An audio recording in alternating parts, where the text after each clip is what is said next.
Really blessed and honored that our feature happens to be here this evening. And this woman's got a lot of pieces, and she's actually asked, because I think because she has so many pieces to read, that, and I will ask, that if everybody holds off on the applause, just so we can do one raucous round of applause at the end, because this woman so deserves it. Ladies and gentlemen, please, no, it's so true. Oh yeah, she's laughing at me.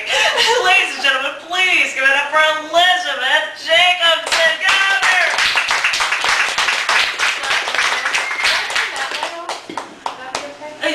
Sure. I don't think I'm going to need this either. I'll have to lean over to see how it is. Is that okay?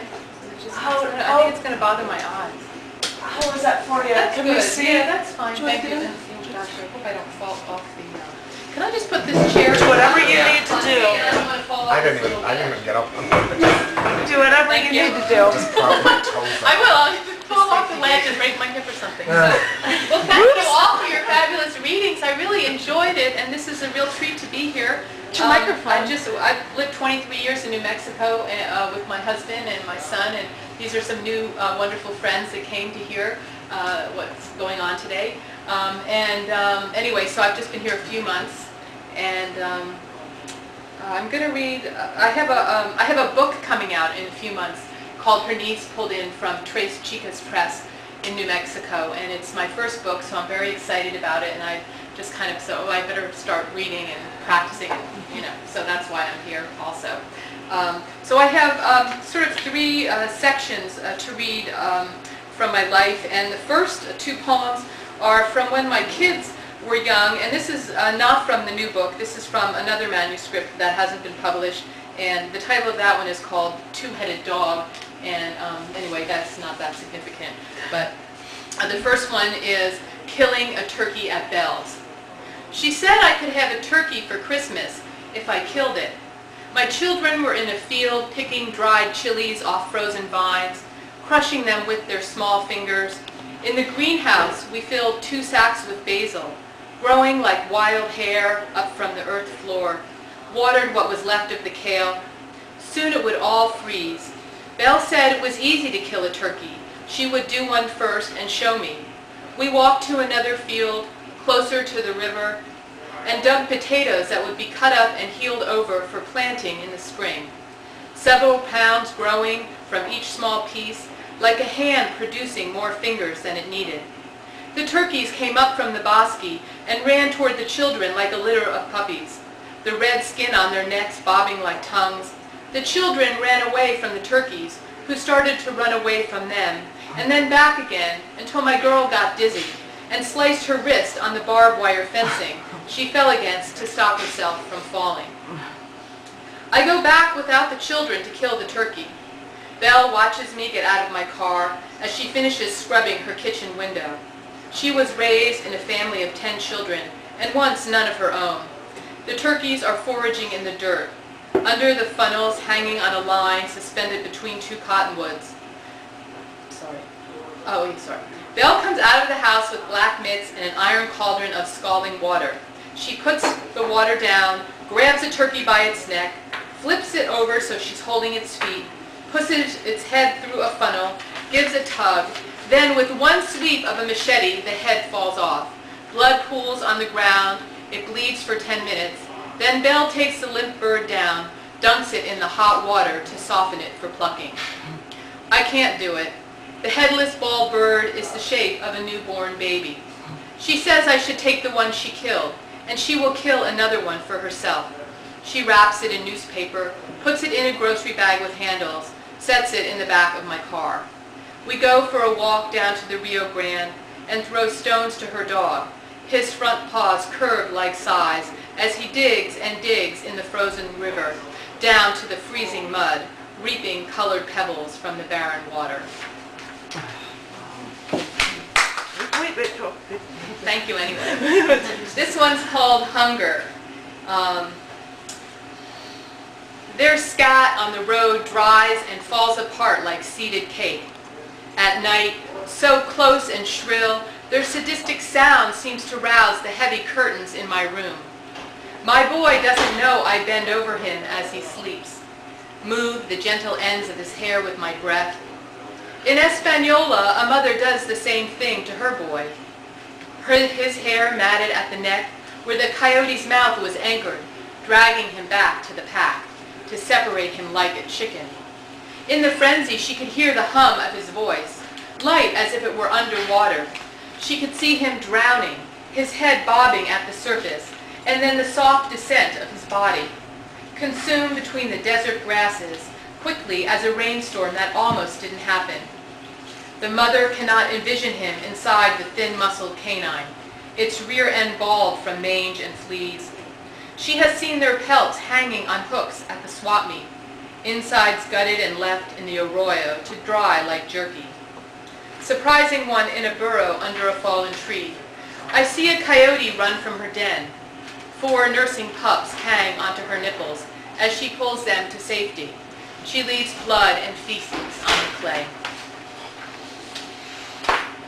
So this, the next section that I'm going to read is actually the first section of Her Knees Pulled In, the book that is going to be published by Trace Chiga. And as those poems are narrative, this is more lyrical. And it's, I hate to say that it's a long poem, but it has a different section, so I'll pause a little bit between each section. And really the whole book was an exercise in using a third-person voice. I just felt like I had written a lot in first person and wanted to get out of the I and really focus on the experience of a woman in nature, in the nature of her life, the outside world, and also what she finds in her home. That's, yeah, so, and it's really a homage to the earth, this book.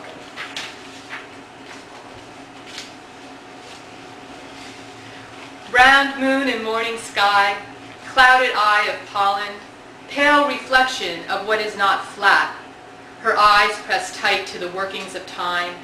She studies the half moons under her thumbnails, each one the rise of a mountain, one with a peak, another with a volcanic dip, ridged from too much salt, from too much age.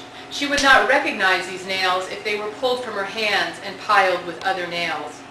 Full moon face, sliver of moon circles under her eyes, the likeness of one world in the next. A sun so bright, it pulls hope from her like taffy. She claims her hair, the length of her arms. Her 2 undone eyes watch the sway of tendrils, move harmoniously underneath the planet. Ants climb the stem of the yucca flower, black lines without cessation, removing a sticky substance. She notices jubilance in their recession. The succulent, clear white petals, like large drops of rain, have a sweet smell of Russian olive. The air almost sick from it. Dried yucca pods from last year or the year before have browned, shine silver in the sun, stand up from the bosky like one deep breath. She runs a finger up and down the space between her other fingers. There is some red dust, many lines, the almost web skin, but it is the promise of space she penetrates, the continuum of air into her body, the next deep breath. This is something not seen before, her eyes confused at first to exactly what is floating, dark body going down, the bottomless tunnel of death, which in this case flushes out under the sorry peach tree, now with only 3 or 4 blossoms, this windy spring seizes everything in its aggressive air. Always, the future is found in the past, not moving forward without a head turned round, screaming mouth open.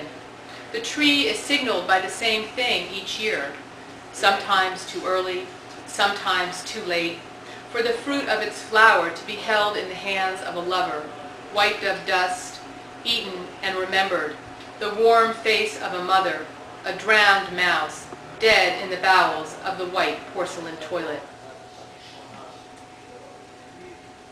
Now her leg, stepping out of the car, black car, her white leg, the blue New Mexican sky of air so clear, sight is a noticeable treat. Her hands, one on the wheel, her body turned, the other hand on the door, foot going out to the ground. the other about to follow. Her movement, she notices, is the same as her thought process, persistent, in line with her breath. Her breasts uncoil, then tighten under her shirt. Black crows sit on bales of alfalfa, cleaning under their wings. For a moment there is a pulse shooting through her that feels like sex. Her body identifies the ordinary. Breasts soften. A photograph comes to mind.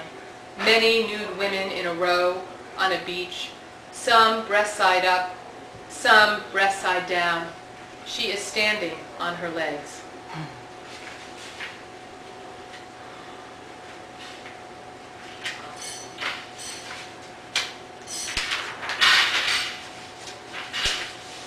Another open mouth, throbbing tongue, the sex pulse single cell love of itself, breeding variety into the always open doors of chance. So random